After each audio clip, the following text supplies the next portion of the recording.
All right, morning. All right, so it had now been 2 weeks since we started our plants. We're back for our 2-week update so we can see the progress that has happened over the course of the last 2 weeks. All right, so we checked in last week. We had a few sprouts. All right, so we're going to start with the bad news first, and then we're going to move our way up.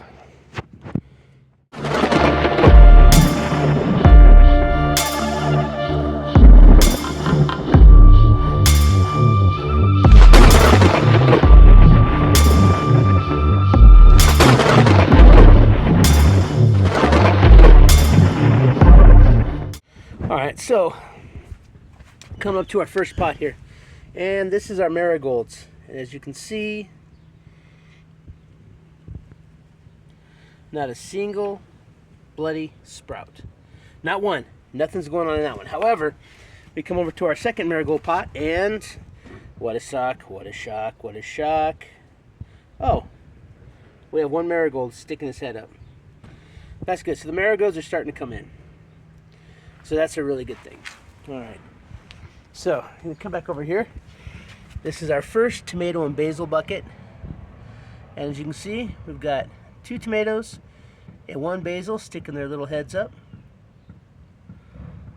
All right. So that's so far one planter with no sprouts. All right. Moving on to our second tomato and basil. And we got a couple tomatoes in there. Maybe a third one that looks like it's doing pretty poorly. The basil died in this one, so I replanted it, so we'll see what happens.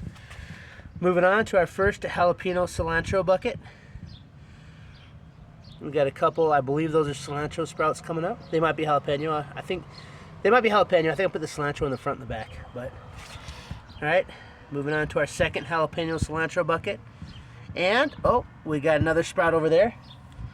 Same one, they're coming up in pairs, so it might be the cilantro, I'm not real sure. Oh, and actually, if you look right there, the second one's coming up right there. So, and it looks like right there we got a sprout too. So, we got 3 sprouts in this bucket. Moving on to our eggplant and mint. And I'm not sure what that is. It's either eggplant or mint. I think the mint seeds are so small, they're just all in there. I haven't had, or the mint seeds. I haven't had much success with mint in this location, but we'll see. Maybe this is the year. All right, moving on to our first of the 4 sisters, and bam! Look at that. So up here we got our sunflower in the back. We got 1 bean sprout. We got a corn, and we have our first squash over there. So I still got to get a bean coming in here and a squash. We'll give it a few more days. If they haven't sprouted, we're going to start 2 more seeds. All right. Moving on to our second of the 4 sisters. And, all right. So in this one, we have our sunflower back here. We have our, here's some of those sticks. We have our green bean right here. And look at this corn right here. This corn is like almost to the top of the bucket. So a few more days, and it's probably going to be sticking up from the top. So that's fantastic. All right, moving over to our third of the 4 sisters, and we have a squash over here. So we got our spaghetti squash, we have a sunflower, a green bean, and our corn. So in this one, we also need another green bean and another squash to come up, and it'll be great. Moving on over to our 4th, and this one, we're just waiting on this last squash over here to sprout, but as you can see, we got our sunflower, our green bean, our corn, and a squash right there that even has its second leaves coming out. So a lot of these are starting to work on their second. This one has its 3rd leaves coming up. The sunflower back here. This green bean's working on its second set of true leaves. This one's working on its second set of true leaves. Now coming over to our last of the 4 sister buckets, and we have a sunflower, a green bean, and a corn. So all the corn has sprouted, which is a great thing. Now with this one, this green bean, the other day it was laying flat, and you can't really see it, but it's starting to peek its head up. So I think it's going to be okay. But we still got to get some seeds sprouted in those ones. Now then over here, where I planted another squash, can't really see it, but right here the dirt's starting to get disrupted in here. So I think it's starting to sprout up in there. But we'll see.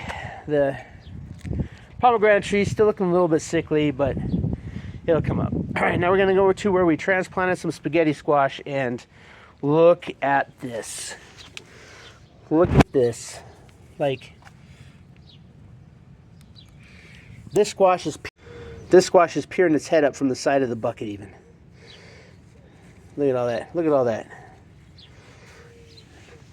They probably won't all survive, but if I get a couple vines out of that, we're gonna be doing great. Now we're gonna go over to the compost pile. And this one is just amazing. Look at that. Look at that compost pile. I just kidding, that's the new compost pile. This is the old compost pile. And as you can tell, it has been completely taken over with spaghetti squash. I haven't got smart and I dumped a couple tomato seeds in there. We'll see if they sprout, but this is a lot of spaghetti squash sprouts. So now there's no way that they're all gonna survive. It's just technically, it's not practical, but I might get four healthy ones out of that. So even maybe 5, but every healthy spaghetti squash vine is likely to give me 4 to 8 squash. So I'm looking to get at least 20. I'm probably getting 20 to 40 squash out of here. And that's not including the main bucket. So yeah, there you have it. That is our week 2 update. So, and it's December's starting to get a little bit warm, but it's gonna be good. I think once these get a little bit larger, it's gonna be easier to water them. Right now I'm using a watering can so I don't disturb the dirt too much until once these shoots, like I don't really worry about the 4 sisters too much because everything is pretty much big enough, well, except for that last one. But almost the first 4 buckets, everything is large enough so far. Once we get those last few sprouts going, everything's gonna be great and I'll be able to just water them normally. I will be getting the PVC pipe next month, and we will be constructing not 1 but 2 drip systems using the PVC pipe. Because one possibility, because tomorrow I'm going to be finishing up my raised bed. Well, the frame. I haven't quite decided where I'm going to put it yet. When I started making the video, I was thinking about putting it over on the other side. But now that I'm looking at this location I'm thinking that this spot right here might be prime real estate for a raised bed. One, the dogs can't get to it. And as you see right now, the sun's hitting it, the morning sun. But when the sun starts setting in the afternoon, you see right here, the roof comes right here. Then over here we have this juniper tree from the neighbor's yard. And so as the sun starts coming over this way, it gets out kind of like above those palm trees over there. Well, as it's coming through here, this kind of gets shady in the afternoon, which is the hottest part of the day. So I'm thinking that this might be a better location for the raised bed. Plus it's away from the dogs. But again, the raised bed, that's going to be for September. Because in the September time frame, it's going to be time to start doing the winter crops, the cold weather crops. And so once the cold weather crops are in the ground, September, October, November, so they got about 90 days to, because they'll sprout real good in September. And then as the temperature starts to drop in late September, beginning of October, they're going to flourish. And so I'm hoping to be able to start doing a two season crop here. We'll get our crops in the ground, and hopefully next year it's going to be like a month earlier, either in like the end of March, beginning of April. We're going to get these crops going here that we already got, and then again in September we're going to start getting those winter crops in, the cold weather crops. But I want to start having a 2-crop season here. That way I can get fresh food, twice a year instead of just once a year. Along with that, this year I do plan on getting the trees in the ground. So just a little idea here. Up here in the front, whoever designed this yard, we've got these tree holes right here. So I've got these 2 in the front, that one right there, this one right here. I think I'll getting a couple almond trees in the ground right here. I'll probably drop like a makeshift Oya in the bottom so that I can, really keep the water in the ground. And then of course over here, I plan on putting a pomegranate tree right here, a lime tree here. Hopefully this pomegranate tree comes back to life next year. If not, Next season we'll drop a new pomegranate tree there, and then another lime tree right here. And then I'm gonna cover this up with the artificial trellis. So this is gonna be like a green covering right here, so you can't really see back in there and you can't really see out too much. These other holes are probably not going to be used too much. We're probably just going to fill those in and get them covered up. So, but that's, and then in the backyard, I'm planning on putting some trees in the back. Probably like a couple apple, maybe a peach, some more of the zone 8 trees. And then I still plan on, I'm gonna have someone come in. I'm gonna get these obnoxious bushes dug up, because I've cut them, they keep growing back. I want to get these obnoxious things dug up. I might do it myself. I'm going to have a lot of time on my hands. But I'm thinking about digging this whole area up here. And, I mean, if I dig it up and remove all this crap dirt and put in some really good topsoil for a couple years, you know, let it sit in there for like one season, put in some good topsoil, some potting soil, let that kind of start to decompose a little bit. Put in some compost type material, and I mean I've already essentially got a nice raised bed right here, because you know the way that we have one of these stupid downward sloping driveways, but that right there, that's already a raised bed already built. So all I just do is I'll finish putting in like a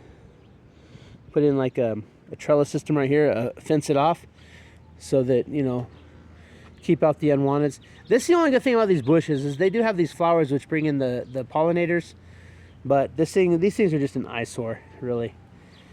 But once I get those out, I plan on replacing this dirt with some decent dirt, and that should be good for like three, maybe 4 rows of vegetables. So I'm thinking about maybe this. I think this area right here, to be honest, I'm not real sure, but I might just put in a couple fruit trees right here, like replace these 4 and just put in like 2 fruit trees in there. I don't know, but I want to do something with this area here. It just seems like a wasted space to have these horrible bushes in here, especially when I can my own pollinators. You know, I put in the sunflowers, the marigolds. You know, I'm gonna have stuff that brings in the pollinators, so I'm not too worried about that. So I'm thinking about making better use of the spots though. And then there's even another spot. As you know, I got the 2 palm trees in the front. There's another spot down there. Well, 2 spots really.